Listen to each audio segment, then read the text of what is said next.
आइए जानते हैं आज के प्रमुख अंतर्राष्ट्रीय खबरों को। पहले एक नजर हेडलाइंस पर। आदमपुर एयरबेस पर पीएम मोदी की दहाड़, पाकिस्तान कान खोलकर सुन ले। जम्मू कश्मीर के शोपियां में सेना को बड़ी कामयाबी, मुठभेड़ में लश्कर के 3 आतंकी ढेर। 600 आतंकी विदेशी चंदा, बहावलपुर के आतंकी मरकज को भारत ने किया तबाह। दुनिया के देशों में सीजफायर करवाने से ट्रंप को मिल सकता है नोबेल प्राइज। भारत से हार के बाद भी पाकिस्तान के आर्मी चीफ जश्न क्यों मनवा रहे हैं? देश के लिए शहीद हुए सिवान के रामबाबू सिंह, 4 महीने पहले हुई थी शादी। सऊदी पहुंचे ट्रंप, हवा में ही F-15 लड़ाकू विमानों ने किया जोरदार स्वागत। अचानक क्यों शेयर बाजार में आई बड़ी गिरावट, सेंसेक्स 1300 अंक टूटा। हिल्स को लेकर कांस में जब्त श्री बगावत, विदेशी हसीनाओं ने सरेआम फिल्म फेस्टिवल में मचाया था बवाल। और बीसीसीआई ने प्रीति जिंटा को दिया बड़ा झटका। प्रधानमंत्री नरेंद्र मोदी मंगलवार को पंजाब के आदमपुर एयरबेस पहुंचे। यहां उन्होंने देश के जवानों को संबोधित करते हुए कहा, आपने भारतीयों का सीना चौड़ा कर दिया है। ऑपरेशन सिंदूर की सफलता पर पीएम मोदी ने वायुसेना के जवानों को संबोधित करते हुए कहा कि देश सशस्त्र बलों का आभारी रहेगा। पीएम ने कहा, जब हम भारत माता की जय बोलते हैं तो दुश्मनों का कलेजा कांप उठता है। उन्होंने आगे कहा कि देश की ताकत पूरी दुनिया ने देखी है और निर्दोषों का खून बहाने का एक ही अंजाम है, महाविनाश। पीएम मोदी ने कड़े शब्दों में संदेश देते हुए कहा कि भारतीय जवानों ने पाकिस्तान की सेना को दिखा दिया कि पाकिस्तान के अंदर ऐसा कोई ठिकाना नहीं हो सकता जहां आतंकवादी बैठकर चैन की सांस ले पाए।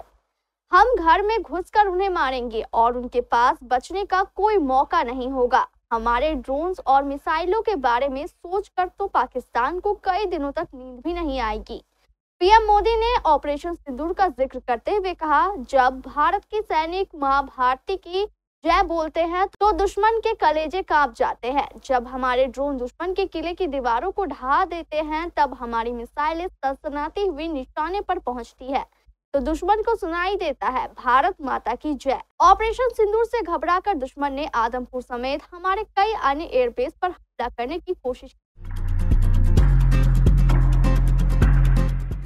पहलगाम आतंकी हमले के बाद सेना ने ऑपरेशन सिंदूर के जरिए पाकिस्तान के आतंकी कैंपों पर हमला कर उन्हें तबाह कर दिया था। ऑपरेशन सिंदूर के तहत सीमा पार के आतंकी शिविरों पर एक्शन के बाद सुरक्षा बलों ने अब सरहद के अंदर यानी जम्मू कश्मीर में आतंक के खिलाफ सैन्य अभियान को तेज कर दिया है। शोपियां समेत अलग अलग इलाकों में आतंकियों की तलाश के लिए सेना अभियान चला रही है।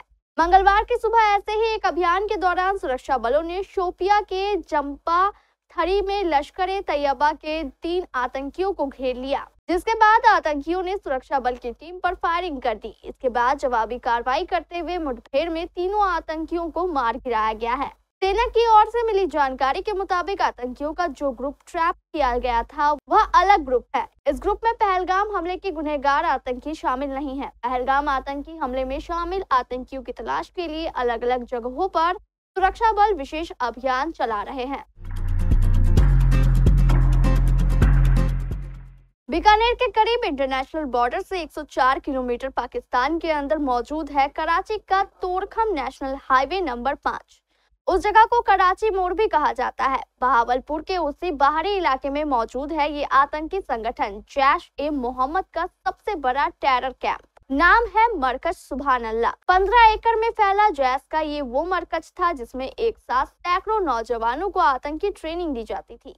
बहावलपुर के इसी मरकज सुभान अल्लाह में जैश के चीफ मौलाना मसूद अजहर, उसके भाई अब्दुल रऊफ असगर, मौलाना अम्मार, उनके परिवारों के घर भी थे। मसूद अजहर अपना ज्यादातर वक्त इसी मरकज में बिताता था। जैश के इन आकाओं के अलावा इसी मरकज में जैश के करीब 600 कैडर्स के भी घर थे। जैश का चीफ इंस्ट्रक्टर मौलाना रफीकुल्लाह भी 2022 के बाद उसी मरकज में रहा करता था। ये मरकज 2015 में बनकर तैयार हुआ था। भारत और पाकिस्तान के बीच सीज फायर हो चुका है। बीते 7 मई से दोनों देश जंग के मोर्चे पर आमने सामने खड़े थे। हालांकि बाद में भारत और पाक ने सीजफायर की घोषणा की। हालांकि इससे पहले सोशल मीडिया पर अमेरिकी राष्ट्रपति डोनाल्ड ट्रंप का एक ट्वीट खूब वायरल हुआ है, जिसमें उन्होंने भारत पाक के सीजफायर की जानकारी दी थी और इस तरह डोनाल्ड ट्रंप युद्ध के दौरान देशों में मध्यस्थता कराने वाले ग्लोबल लीडर्स में शामिल हो रहे हैं। हालांकि उन्होंने सिर्फ भारत और पाकिस्तान के बीच का ही तनाव नहीं खत्म कराया, बल्कि कुल 5 युद्ध समझौते करा चुके हैं। दूसरी बार अमेरिका के राष्ट्रपति बनने के बाद डोनाल्ड ट्रंप ने रूस और यूक्रेन के बीच चल रहे युद्ध को रुकवाने को लेकर जमकर सुर्खियां बटोरी थी। इस दौरान अमेरिका के उपराष्ट्रपति जेडी वेंस और यूक्रेन के राष्ट्रपति जेलेंस्की की व्हाइट हाउस में तीखी बहस चर्चा का विषय बन रही थी। इसके बाद ट्रंप ने हमास और इजराइल के बीच जारी जंग को खत्म कराने में भी अहम भूमिका निभाई थी। ईरान और इजराइल के बीच भी संबंध अच्छे नहीं हैं। पाकिस्तान में जो शक्तिशाली उच्च वर्ग का बड़ा समूह है वो पाकिस्तान की फौज है।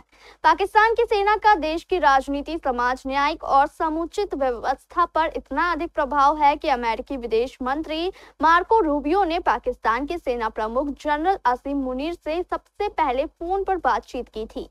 यहीं से भारत और पाकिस्तान के बीच संघर्ष को रोका जा सका। लेकिन इस बीच भारत ने पाकिस्तान के मुजफ्फराबाद, अलियाबाद, कहूटा, अजीरा, मीरपुर, रावलकोट, रावलपिंडी और कुलाम कश्मीर में अनेक आतंकी प्रशिक्षण केंद्रों को निशाना बनाकर तबाह कर दिया। यही नहीं, पाकिस्तान के सैनिक ठिकाने भी भारतीय हमलों से बच नहीं सके। भारत ने जिस तरीके से इस बार हमला किया, उससे देश की पारंपरिक रणनीति में बदलाव देखने को मिला है। भारत के हमले ने पाकिस्तान के हवाई रसद और उच्च स्तरीय सैन्य समन्वय के केंद्र को बाधित कर दिया। साथ ही महत्वपूर्ण प्रशिक्षण और संभावित मिसाइल भंडारण केंद्र को नुकसान पहुंचाया। साल 1971 के बाद पाकिस्तान के अंदर की गई भारत की सबसे बड़ी सैन्य कार्रवाई से बदहवास सेना अपनी नाकामियों को छिपाने की भरपूर कोशिश कर रही है और जीत के जश्न के रूप में अपने देश की जनता को गुमराह कर रही है। इसका एक प्रमुख कारण सेना की यह आशंका है कि जनता में कहीं यह खारिज ना हो जाए, जब भी सत्ता के उच्च वर्ग को कोई चुनौती मिलती है तो वह अपनी हैसियत को बरकरार रखने के लिए शक्ति का प्रदर्शन करता है। छपरा के बाद बिहार के सिवान के रहने वाले आर्मी के जवान रामबाबू सिंह देश के लिए सोमवार 12 मई को शहीद हो गए। सीजफायर के बाद पाकिस्तान की ओर से किए गए उल्लंघन के कारण सोमवार को उन्हें गोली लग गई थी। परिवार वालों के अनुसार दोपहर में गोली लगी थी और फिर खबर आई कि वो देश के लिए शहीद हो गए। इस खबर के बाद रामबाबू सिंह के गांव में सन्नाटा पसर गया। शहीद जवान रामबाबू सिंह सिवान के बड़हरिया प्रखंड के वसीलपुर गांव के रहने वाले थे। उनके पिता स्वर्गीय राम विचार सिंह हरिहरपुर पंचायत के उप मुखिया रह चुके थे। रामबाबू सिंह के एक भाई अखिलेश सिंह झारखंड के हजारीबाग में लोको पायलट के पद पर कार्यरत है। शहीद जवान रामबाबू सिंह के ससुर सुभाष चंद्र शर्मा ने बताया कि उनके दामाद ने 10 अप्रैल को उन्होंने जम्मू कश्मीर में ड्यूटी ज्वाइन की थी। उनके ससुर ने बताया कि वे और उनकी बेटी दोनों धनबाद में थे। कल सोमवार दिन के करीब 1:30 बजे आर्मी हेडक्वार्टर से कॉल आया कि दामाद को गोली लग गई है। अमेरिकी राष्ट्रपति डोनाल्ड ट्रंप अपने पहले विदेशी दौरे पर सऊदी अरब पहुंचे हैं। ट्रंप का पश्चिम एशिया का ये 4 दिन का दौरा है। इसके तहत वह सबसे पहले रियाद पहुंचे, जहां सऊदी क्राउन प्रिंस मोहम्मद बिन सलमान ने एयरपोर्ट पर उनका गर्मजोशी से स्वागत किया। इस दौरान एक खास चीज देखने को मिली। जब सऊदी अरब के हवाई क्षेत्र में आते ही देश लड़ाकू विमानों ने ट्रंप को हवा सुरक्षा घेरा देते हुए वेलकम किया। ट्रंप के विमान को इस दौरान सऊदी F-15 जेट घेरे रहे। इसके बाद जब ट्रंप विमान से उतरे तो MBS उनके स्वागत में तैयार थे। अमेरिकी राष्ट्रपति ट्रंप मंगलवार सुबह सऊदी अरब पहुंचे तो लड़ाकू जेट एस्क्वाड मिला। राष्ट्रपति के विमान में सवार पत्रकारों ने बताया कि 6 F-15 विमान उड़ान के लिए आखिरी आधे घंटे तक आसपास मंडराते रहे। ट्रंप के उप प्रमुख डैन स्क्वाविनो ने हवा में रहते हुए मिले एक्सक्वाड को असामान्य एक्सक्वाड कहते हुए एक्स पर लिखा एक्सक्वाड और राष्ट्रपति ट्रंप का साथ देने के लिए धन्यवाद। हम इसका स्वागत और सराहना करते हैं। डोनाल्ड ट्रंप के साथ रक्षा सचिव पीट हेग्सेथ, विदेश मंत्री मार्को रूबियो, ऊर्जा सचिव क्रिस राइट और वाणिज्य सचिव हार्वर्ड लुटनिक भी आए हैं। ट्रंप के इस दौरे का मकसद अमेरिका में निवेश को बढ़ावा देना है। कल की शानदार तेजी के बाद सुबह से ही आज शेयर बाजार दबाव में दिखाई दे रहा है। बीएसई टॉप 30 शेयर वाले सेंसेक्स 1272 अंक टूटकर 81,154 पर कारोबार कर रहा था। वहीं निफ्टी की बात करें तो यह 328 अंक गिरकर 24,600 के नीचे था। बीएसई के टॉप 30 में से 26 शेयर पर गिरावट थी। जिस शेयर पर सबसे ज्यादा गिरावट आई वह इंफोसिस था।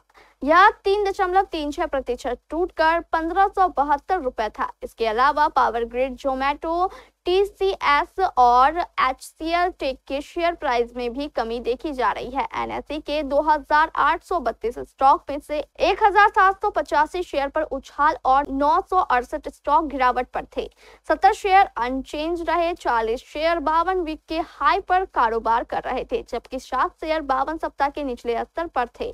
179 शेयरों में अपर सर्किट और 25 शेयरों में लोकल सर्किट रहा। बैंक निफ्टी की बात करें तो यह भी 409 अंक गिरकर कारोबार कर रहा था।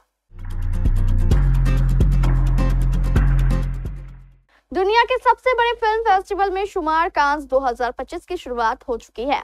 13 मई से 24 मई तक चलने वाले इस फेस्टिवल में कई भारतीय सितारे अपने फैशन का जलवा दिखाएंगे, लेकिन यहाँ रेड कारपेट तक पहुंचने के लिए उन्हें कई नियमों का मानना होगा। वैसे तो कांस की ओर से इस साल कपड़ों को लेकर नए नियम रखे गए हैं, लेकिन एक रूल ऐसा भी है जिसे बिना किसी ऑफिशियल तरीके के पास होने के बाद भी सबको मानना पड़ता है। दरअसल हम बात कर रहे हैं हसीनाओं के हील्स पहनकर रेड कारपेट पर आने की, जिसे ना मानने पर उनकी एंट्री ही बैन कर दी जाती है। ऐसे में हील्स के विरोध में रेड कारपेट पर खूब बवाल भी देखने को मिल चुका है, जहां कुछ हसीनाओं ने कारपेट पर पहुंचकर हील्स उतारकर बगावत कर दी और नंगे पैर ही थिएटर्स के अंदर गई, जिनके इस कदम पर खूब हो हल्ला हुआ। कहा जाता है कि 2015 में जब कैरोल फिल्म की स्क्रीनिंग के दौरान हसीनाएं फ्लैट जूते पहनकर पहुंची तो उन्हें अंदर जाने से रोक दिया गया था, जिसके बाद कांस विवादों में घिरा हुआ था और ड्रेस कोड को लेकर भी सवाल खड़े होते रहते हैं। आईपीएल 2025 स्थगित होने से पहले धर्मशाला में खेला जा रहा पंजाब किंग्स बनाम दिल्ली कैपिटल्स मुकाबला रोक दिया गया था। इस मैच में पंजाब किंग्स पहले बल्लेबाजी कर रही थी और जब मैच रोका गया तो उनका स्कोर 10.1 ओवरों में 122 रन था। पंजाब अगर इस मैच को जीतती तो वह प्ले ऑफ में अपनी जगह पक्की करने वाली पहली टीम बन जाती। अब बीसीसीआई ने जब नए शेड्यूल का ऐलान किया है तो श्रेयस अय्यर एंड टीम को इसका बड़ा झटका लगा है। श्रेयस अय्यर की कप्तानी में पंजाब किंग्स इस साल शानदार प्रदर्शन कर रही है। टीम ने 11 मैच खेले हैं, इसमें से 7 जीते हैं और 3 हारे, जबकि एक मैच बेनतीजा रहा था। 15 अंकों के साथ पंजाब अंक तालिका में तीसरे स्थान पर है। अक्षर पटेल की कप्तानी वाली दिल्ली कैपिटल्स भी प्ले ऑफ की दौड़ में शामिल है। ये टीम भी मजबूत नजर आई, लेकिन धर्मशाला में दिल्ली के गेंदबाज पंजाब के सामने घुटने टेकते नजर आए थे। अब इस मैच को लेकर आधिकारिक अपडेट आ गया है, जो पंजाब के लिए किसी झटके से कम नहीं है।